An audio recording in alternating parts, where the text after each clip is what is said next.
Antes de ir a la tienda y gastar $50 en una antena plástica que se romperá, mira esto. Tienes en tu casa un dispositivo capaz de captar la nueva televisión digital Nest TV, pero te han hecho creer que es basura. Hoy vamos a convertir este simple cable coaxial en una fuente de señal perpetua y gratuita.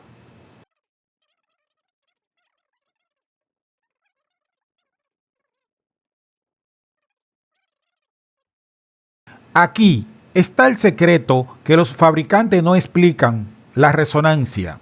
No necesitamos transformadores costosos. Al medir exactamente 96 milímetros, estamos obligando al cable a vibrar en la frecuencia exacta de los canales HD. Es física pura aplicada a tu ahorro.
El momento de la verdad. Hemos evitado comprar la antena comercial.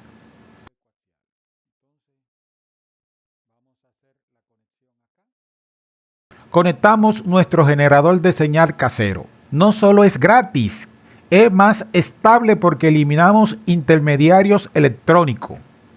Señal limpia y directa.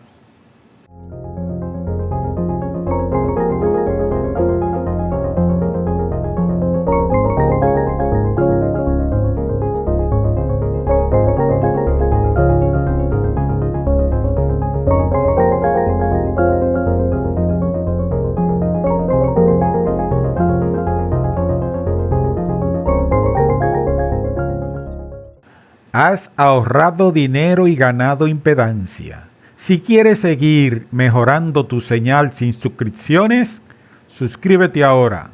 La próxima semana revelaremos otro secreto de la TV digital.